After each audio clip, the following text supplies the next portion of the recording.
দেশ বিদেশের ব্যবসা বাণিজ্য আর অর্থনীতির সব খবর নিয়ে আমন্ত্রণ ওয়ালটন স্মার্ট ফ্রিজ বিজনেস রিপোর্টে।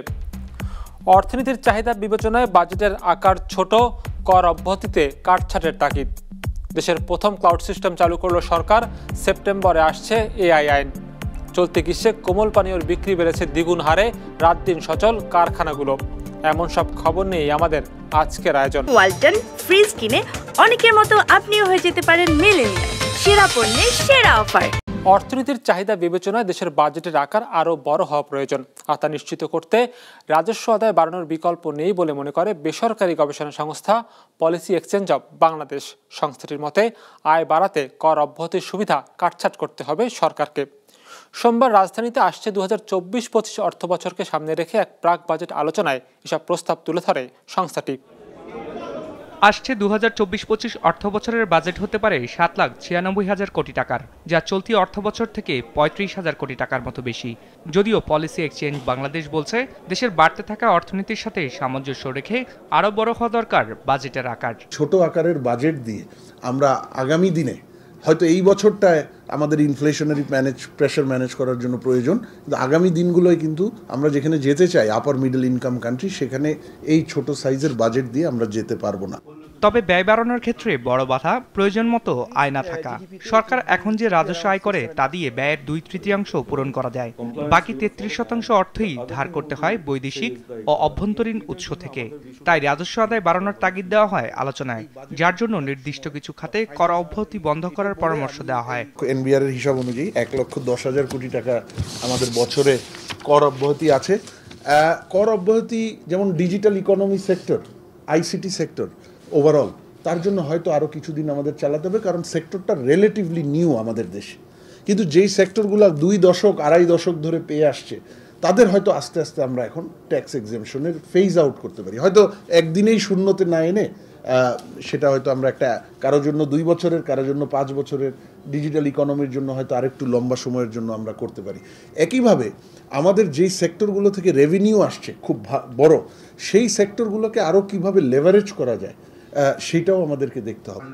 যদিও অনুষ্ঠানে উপস্থিত বিভিন্ন খাতের ব্যবসায়ীরা আসছে বাজেটে কর অব্যাহতি বহাল রাখা সহ সরকারের কাছে বিভিন্ন সহায়তা চেয়েছেন।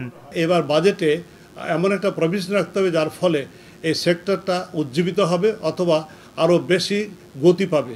ফলে সুবিধা হবে এই যে আপনার ডেঞ্জারাস সিচুয়েশনটা তৈরি হচ্ছে পরিবেশের, এই পরিবেশকে মোকাবিলা করার জন্য আমরা প্রস্তুত থাকবো। আইটি অ্যান্ড সার্ভিসের ট্যাক্স এক্সেমশনের অ্যাটলিস্ট 2031 সাল পর্যন্ত এটাকে বাড়ানো হোক minimum, but there should be road map যে 31-এর পরে কী হবে, এটা কি স্ল্যাব বাই স্ল্যাব বাড়বে আর কী হবে। এটা 2 নম্বর, যদি ডিএফএস এর কথা বলি, taxes on equipments like cars, POS or anything related to that should be reduced substantially, otherwise এটাকে দাঁড়া করানো খুব কঠিন হবে। We pay 10% taxes on the subsidy that we receive. So এখানে কিন্তু whatever competitive advantage that the government is giving to us, it is being eroded by the taxation system that we have in the country, which is once again counterintuitive, which should be really be addressed in the budget going forward. অনুষ্ঠানে বিভিন্ন খাতে উচ্চ কর কমানোর তাগিদ দিয়েছেন আলোচকরা। Raihan Sohan, business report, মাছরাঙা television.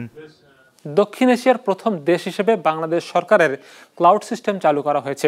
সরকারের 14টি মন্ত্রণালয়ের ডেটা সংরক্ষণের মাধ্যমে আনুষ্ঠানিকভাবে এই কার্যক্রম চালু করা হয়। সোমবার রাজধানীর একটি হোটেলে এর উদ্বোধন করা হয়। জানানো হয়, প্রযুক্তির ব্যবহার নিরাপদ করতে আসছে 4 মাসের মধ্যে এআই আইনের বাস্তবায়ন করবে সরকার। গাজীপুরের বঙ্গবন্ধু হাইটেক সিটিতে গড়ে তোলা হয়েছে সরকারের ডেটা ক্লাউড সেন্টার। অর্থাৎ এখানেই সংরক্ষিত থাকবে সরকারের বিভিন্ন মন্ত্রণালয় ও বিভাগের সকল ডিজিটাল তথ্য আর কন্টেন্ট, যার পরিচালনার দায়িত্বে থাকবে বহুজাতিক প্রতিষ্ঠান ওরাকল ক্লাউড। এই কার্যক্রমের উদ্বোধনী অনুষ্ঠানে জানানো হয়, সামনের দিনে সংরক্ষণ ক্ষমতা বৃদ্ধির পাশাপাশি নিশ্চিত করা হবে cyber নিরাপত্তাও। We have 68 customer facing cloud region, out of which 48 are public cloud. We have 10 dedicated region and 13 more is coming, and one of those is the Bangladesh government cloud. অনুষ্ঠানে বলা হয়, এই ক্লাউড সিস্টেম সরকারের কার্যক্রমকে আরও বেশি smart আর গতিশীল করবে। তবে স্মার্ট বাংলাদেশ বিনির্মাণে শুধু হার্ডওয়্যার ব্যবস্থার উন্নতি নয়, তাগিদ দেওয়া হয় আইন ও প্রযুক্তিগত ঝুঁকিগুলো নিরসনে আরও কার্যকর উদ্যোগের। It promises to enhance the transparency of government operations and ensure that the services are delivered more swiftly and efficiently. From healthcare to education, from taxation to public safety, every aspect of public service will be positively impacted. It's important that these regulations, as they're developed, not only are done so in a way that attract the private sector investment, but also that protect cybersecurity and the rights of citizens. And this is an area where the United States has been pleased to partner with the government of Bangladesh. অনুষ্ঠানে জানানো হয় এই data ক্লাউডের আওতায় সরকারি data সংরক্ষণ ও সুরক্ষা পাবে। এই ডেটা সেন্টারে দেশের তথ্য দেশেই থাকবে। একে আরও সুরক্ষা দিতে সরকার কৃত্রিম বুদ্ধিমত্তা বা এআই নীতিমালা তৈরি করছে বলেও জানানো হয় অনুষ্ঠানে। সরকারের 14টা মন্ত্রণালয়ের বিভিন্ন প্রতিষ্ঠানের ডেটাগুলো, সার্ভিসগুলো, প্ল্যাটফর্মগুলো আমরা এখানে সংরক্ষণ করছি এবং নিরাপত্তা নিশ্চিত করছি এবং সার্ভিসগুলো ডেলিভারি করছি। তার আনুষ্ঠানিকভাবে আজকে উদ্বোধন হলো এবং অন্যান্য সরকারের যেগুলো সেবা সেগুলো আমরা আশা করছি যে তারা অত্যন্ত নিরাপদে সংরক্ষণ করা এবং সেগুলো পরিচালনার জন্য বাংলাদেশ গভর্নমেন্ট ক্লাউডেই সেই সিস্টেম, সফটওয়্যার এবং প্ল্যাটফর্মগুলো তারা এখানে হোস্ট করবে। আর আমরা একটা এআই পলিসি প্রথমে ক্যাবিনেটে আনতে চাচ্ছি, সেটাও ড্রাফটিংয়ের কাজ চলছে। আর পাশাপাশি এআই আইনটাও আমরা আশা করছি সেপ্টেম্বরের মধ্যে আমরা একটা ফার্স্ট ড্রাফট তৈরি করতে পারবো। বাংলাদেশ সরকারের ক্লাউড সিস্টেমে মোট 3টি ডিজাস্টার রিকভারি সেন্টার আছে। সম্প্রতি ওরাকলের আওতায় আরও একটি রিকভারি সিস্টেম তৈরি করার উদ্যোগ নেওয়া হয়েছে। ফাতিমাতুজ জোহরা, বিজনেস রিপোর্ট, মাছরাঙা টেলিভিশন। গেল কয়েক সপ্তাহ ধরে চলা তাপপ্রবাহে চাহিদা বেড়েছে কোমল পানীয়ের, ফলে বিক্রিও স্বাভাবিক সময়ের তুলনায় দ্বিগুণে পৌঁছেছে বলে জানিয়েছেন ব্যবসায়ীরা। আর বাড়তি সেই চাপ সামাল দিতে এখন রাত দিন 24 ঘন্টা চালু রাখা হয়েছে দেশের কোমল পানীয়ের কারখানাগুলো, যার উপর ভর করে বছর শেষে এ খাতের ব্যবসা 25% মতো বাড়বে বলে আশা প্রস্তুতকারকদের। রঞ্জিবুল মিজানের রিপোর্ট, ছবি তুলেছেন মেহেদি হাসান সোহাগ। জননী জেনারেল স্টোরের স্বত্বাধিকারী টিটু মিয়া মোহাম্মদপুরের সলিমুল্লাহ রোডের এই দোকানে মুদিপণ্যের ব্যবসা করেন 18 বছর ধরে। নিত্যপণ্যের বাইরে ক্রেতা চাহিদা বিবেচনায় রাখেন কোমল পানীয়। এবারে গ্রীষ্মে গরমের তীব্রতা বাড়ায় সেসব পণ্যের বিক্রি বেড়েছে। বছরের বাকি সময়ে তিনি দিনে 5 থেকে 6 হাজার টাকার কোমল পানীয় বিক্রি করতেন, এখন তা প্রায় দ্বিগুণে পৌঁছেছে। প্রচুর গরমে বেচাকেনি ভালো হচ্ছে। ধরেন স্বাভাবিক বিক্রি গত বছর আপনার 6-7 হাজার টাকা বিক্রি হচ্ছিল গরমে, এবার আপনার 12-13 হাজার টাকা বিক্রি হচ্ছে আমাদের। এবার সবচেয়ে বেশি হচ্ছে মজু, কেলেমন আর আছি। তার মতো একই অভিজ্ঞতা নগরীর অলিগলি আর পাড়া মহল্লার দোকানগুলোতেও, যেখানে দেশি বিদেশি 20টিরও বেশি ব্র্যান্ডের কোমল পানীয় বিক্রি হয়। এই সবগুলোরই বিক্রি বেড়েছে, যদিও দোকানিরা জানিয়েছেন বাড়তি সেই চাহিদার সঙ্গে মিল রেখে যোগান পাওয়া যাচ্ছে না প্রতিষ্ঠানগুলো থেকে। পণ্যের চাহিদা অনুযায়ী আমরা পাই না, যেহেতু ওই যে কিছু কিছু পণ্য যেমন মজু 2 লিটার 1 লিটার বড় বড় পণ্যগুলো, দেশীয় পণ্য, তারা এই গরমের সিজন দিতে পারে না। গত বছর তো এত গরম ছিল না, হয়তো বেচাকেনা একটু ঢ্যাম ছিল, কিন্তু এখন গরমের কারণে, তাপমাত্রার কারণে হয়তো বেচাকেনা একটু বেশি হয়েছে আর কি। আইসক্রিমও চলে, আপনার পানিও চলে আর কি। প্রস্তুতকারকদের হিসাবে কোমল পানীয়র চাহিদা কম বেশি সারা বছরই থাকে, তবে সব থেকে বেশি বিক্রি বাড়ে গরমের এই সময়ে। ফলে চাহিদা অনুযায়ী পণ্যের যোগান দিতে কারখানাগুলো খোলা রাখতে হয় দিনরাত 24 ঘন্টা। তাদের হিসাবে গেল বছরে দেশে কোমল পানীয়র বাজার ছিল 8 থেকে 8.5 কোটি টাকার, তবে চলতি বছর চাহিদা বাড়ায় তা বেড়ে দাঁড়াতে পারে 10,000 কোটি টাকারও বেশি। এই বছর কোলা মার্কেটে আমরা 40+ গ্রো করছি, আমাদের ক্লিয়ার ইন্ডাস্ট্রিও 25+ গ্রো করছে। এখন পর্যন্ত এভাবে করে আমরা গ্রো করে যাচ্ছি। Last couple of months, last 2 মাসে হয়তো বা এন্ড অফ দ্য ইয়ার গিয়ে হয়তো আমরা দেখতে পারবো টোটালি কত হলো। এখন পর্যন্ত এরকম যাচ্ছে। তো আর পানির ক্ষেত্রে ওভারঅলি 25% ওভার যাচ্ছে।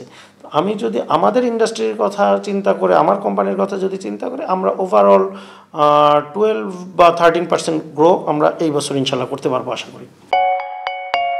তবে সমস্যা হচ্ছে কোমল পানীয় উৎপাদন করতে যে কাঁচামালের প্রয়োজন হয়, গেল কয়েক মাসে তার আমদানি খরচ বেড়েছে, সেই সাথে ঘাটতি আছে গ্যাস আর বিদ্যুতের। ফলে উৎপাদন ব্যাহত হচ্ছে কারখানাগুলোতে। এতে প্রয়োজন অনুযায়ী পণ্যের যোগান দিতে পারছেন না প্রস্তুতকারক প্রতিষ্ঠানগুলো। রঞ্জিবুল মিজান, বিজনেস রিপোর্ট, মাছরাঙা টেলিভিশন। ওয়ালটন ফ্রিজ কিনে অনেকের মতো আপনিও হয়ে যেতে পারেন মিলেনিয়াল। সেরা পণ্যের সেরা অফার।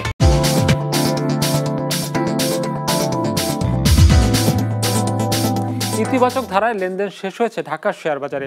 সার্বিক সূচক ডিএসইএক্স 34 পয়েন্ট বেড়ে দাঁড়িয়েছে 5,787। হাত বদল হয়েছে মোট 1,095 কোটি টাকা শেয়ারের মালিকানা। লেনদেনে অংশ নেওয়া প্রতিষ্ঠানগুলোর মধ্যে দর বেড়েছে 252টির, কমেছে 86টির, আর অপরিবর্তিত রয়েছে 58টি শেয়ারের দর। কোনো রকম বৈজ্ঞানিক গবেষণা ছাড়াই শুধুমাত্র অনুমানের ভিত্তিতে দেশে জেনেটিক্যালি মডিফাইড ধান বা গোল্ডেন রাইসের অনুমোদন দিলে তা ভোক্তার স্বাস্থ্য ঝুঁকি বাড়াবে। একই সাথে ধানের বীজের উপর থাকা কৃষকের অধিকারও ক্ষুণ্ণ হবে বলে মনে করে কৃষক ও পরিবেশ সংগঠনগুলো। এমন 5টি সংগঠন সোমবার রাজধানীতে সংবাদ সম্মেলন করে দাবি জানান দেশে যেন গোল্ডেন রাইস চাষের অনুমোদন না দেওয়া হয়।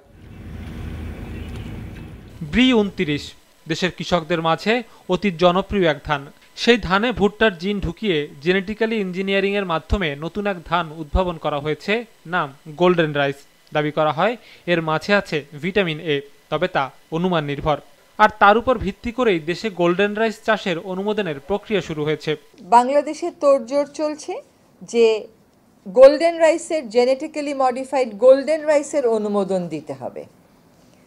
তার মানে আমাদের বাংলাদেশটা একটা পরীক্ষা কেন্দ্র হয়ে গেছে, গিনিপিগের মতন হয়ে গেছে, এবং সেটার পরিবেশগত প্রভাব আর স্বাস্থ্যগত প্রভাব কে নিরূপণ করছে? এটা কোম্পানি নিরূপণ করলে তো হবে না, অনুমোদন দানকারী সংস্থা অনুমোদন করলে তো হবে না, এটা নিরপেক্ষ পরীক্ষার তো প্রয়োজন রয়েছে। যতক্ষণ পর্যন্ত এটা কর্পোরেট সায়েন্সের অধীনে থাকবে, যতক্ষণ পর্যন্ত এটা ইন্ডিপেন্ডেন্ট সায়েন্সের মধ্যে থাকবে না, ততক্ষণ পর্যন্ত এটার ভালো মন্দ বিচারের কোনো সুযোগ নেই, কারণ এর পিছনে শুধু মুনাফাই আছে। সংবাদ সম্মেলনে জানানো হয় এই গোল্ডেন রাইস নিয়ে সারা বিশ্বে বিতর্ক রয়েছে। সম্প্রতি ফিলিপাইনে এর অনুমোদন বাতিল করা হয়েছে। বলা হয় বিশ্বের কোথাও অনুমোদন না পেলেও বাংলাদেশে গোল্ডেন রাইসের অনুমোদনের জন্য বহুজাতিক কোম্পানিগুলো প্রচেষ্টা চালাচ্ছে। নিরাপত্তা সংক্রান্ত যেই প্রতিবেদন ছিল, সেই প্রতিবেদনে ভারত এবং ফিলিপিন্স বলেছে যে যথেষ্ট পরিমাণ পরীক্ষা নিরীক্ষা হয়নি, আমরা অনুমতি দেব না। এবং ভারত বলেছে যে এই সমস্ত শস্য অনুমতি দিলে কোম্পানির বেশি লাভ হয়, দেশের কৃষকের বা দেশের খুব একটা লাভ হয় না, ফলে আমরা অনুমতি দিব না। এই ধানের সত্ত্ব বিদেশি কোম্পানি অথবা সিনজেন্তার হাতে চলে গেলে বাংলাদেশের লক্ষ কোটি কৃষকের ভাগ্যে কি ঘটবে? এই প্রশ্নের জবাব কৃষি মন্ত্রণালয়কে অবশ্যই দিতে হবে। কৃষি মন্ত্রণালয়ের কাজ বাংলাদেশের কৃষি এবং কৃষকের স্বার্থ দেখা, কোম্পানির স্বার্থ নয়। এর আগে 2013 সালে 7টি শর্ত সাপেক্ষে দেশে জেনেটিক্যালি মডিফাইড বিটি বেগুনের অনুমোদন দেওয়া হয়, তবে সেই শর্তগুলো এখন মানা হচ্ছে না, আর কৃষকদের মাঝেও এই বীজ তেমন জনপ্রিয়তা পায়নি। বিজনেস রিপোর্ট, মাছরাঙা টেলিভিশন। জলবায়ু পরিবর্তনের ফলে দেশের দক্ষিণ পশ্চিমাঞ্চলে কৃষির উৎপাদন কমেছে। বিশেষজ্ঞদের আশঙ্কা এই ধারা চলতে থাকলে আগামী 25 বছরের মধ্যে ওই এলাকার 1/3-এরও বেশি কৃষিজমি অনাবাদি হয়ে পড়বে। ধানের ফলন কমবে 15% মতো। মুস্তফা জামালের রিপোর্ট, ছবি তুলেছেন SM মিলন। দেশের দক্ষিণ পশ্চিমাঞ্চলের জনপদ খুলনার ডুমুরিয়া, এখানেই গেল বছর 20 ধরে সবজির আবাদ করেন হানিফ মোড়ল। ভালো ফলনের কারণে জাতীয় কৃষি পুরস্কারও পেয়েছেন একাধিকবার। অথচ তার ক্ষেতেই এখন ফসল কমে গেছে। প্রচণ্ড খরা আর আগে থেকে বৃষ্টি কমে যাওয়ায় সবজি চাষে লোকসানে পড়তে হচ্ছে তাকে। আমাদের এই যে অতিরিক্ত তাপমাত্রার কারণে আমাদের এই মৌসুমে, গ্রীষ্ম মৌসুমে আমাদের সকল সবজি চাষ প্রচুর পরিমাণে ব্যাহত হচ্ছে। যে নিচে আমরা পানি দেওয়ার পরে এর ডোগাগুলো শুকিয়ে যাচ্ছে, ঢলে পড়ছে, এবং এত তাপমাত্রার কারণে পোকামাকড়াও বৃদ্ধি পাচ্ছে। শুধু এক হানিফ মোড়ল নয়, উপকূলীয় এলাকার প্রায় সব কৃষকেরই একই দশা। সবচেয়ে বেশি বিপাকে পড়েছেন ধান চাষিরা। তীব্র তাপপ্রবাহে সেচ, কীটনাশক ও শ্রমিকের মজুরি বাবদ ব্যয় বেড়ে গেছে সবারই। তাপমাত্রা বাড়ার কারণে খরচ বাড়তেছে, আপনার বুঝতে পানি শুকায় যাচ্ছে, তার জন্য পানি দেওয়া লাগতেছে। তাপমাত্রার জন্য আমাদের লিভাররাও অনেকক্ষণ মাঠে থাকতে পারতেছে না এই তাপের জন্য, তাতে আমাদের ওখানে একটু খরচ বেড়ে যাচ্ছে। ক্লাইমেট চেঞ্জটা যদি হয় তাহলে কিন্তু কৃষকের ফসল উৎপাদনে ব্যাঘাত ঘটে, সেই ক্ষেত্রে কিন্তু আমরা কিন্তু কাঙ্ক্ষিত ফলনটা পাই না। দীর্ঘ সময় আসলে যদি এরকম চলতে থাকে তাহলে কিন্তু আমাদের ফুড সিকিউরিটিতেও একটু সমস্যা হতে পারে। জাতিসংঘ বলছে জলবায়ু পরিবর্তনের নেতিবাচক প্রভাবের ঝুঁকিতে থাকা দেশগুলোর তালিকায় বাংলাদেশের অবস্থান সপ্তম।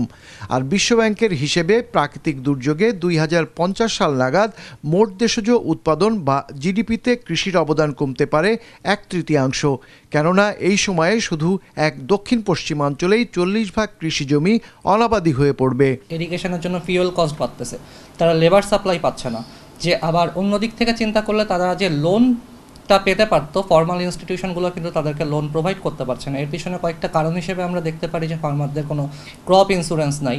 এছাড়া আসলে ক্লাইমেটিক চেঞ্জের কারণে যে বিভিন্ন রকম ফসল নষ্ট হতে পারে, যার কারণেও কিন্তু তারা ফার্মারদের লোন দিতে আগ্রহ প্রকাশ করছে না, যে কারণে ফার্মাররা যেটা হচ্ছে হারভেস্টিংয়ের পরপরই সেই ফসলগুলো বিক্রি করার জন্য রাজি হয়ে যাচ্ছে। আমরা যেটা চিন্তা করতে পারি, ফার্মারদেরকে ক্রপ ইন্স্যুরেন্সের আওতায় নিয়ে আসা এবং হিট অ্যাডাপ্টেশন প্ল্যানটাও আমাদের আসলে তৈরি করাটা জরুরি, যেটা আমাদেরকে ন্যাশনাল লেভেলে যত অ্যাডাপ্টেশন প্ল্যান আছে, বাংলাদেশে নাপা আছে, আমাদের এখন মুজিব ক্লাইমেট প্রসপারিটি প্ল্যান আছে, আমাদের ডেল্টা প্ল্যান আছে। সো এই ধরনের প্ল্যানগুলোর মধ্যে যদি আসলে এই প্ল্যানটাকে ইন্টিগ্রেট করা যায়, তাহলে সেটা আমাদের জন্য হেল্পফুল হবে। পরিসংখ্যান বলছে 2022-23 অর্থ বছরে দেশের অর্থনীতিতে কৃষির অবদান বেড়েছে 0.84%, যা এর আগের অর্থ বছরে ছিল 2.07%। মোস্তফা জামাল, বিজনেস রিপোর্ট, মাছরাঙা টেলিভিশন। দর্শক, আমাদের যে কোনো পর্ব নিজেদের সুবিধাজনক সময় দেখতে সাবস্ক্রাইব করুন বিজনেস রিপোর্টের অফিসিয়াল ইউটিউব চ্যানেল।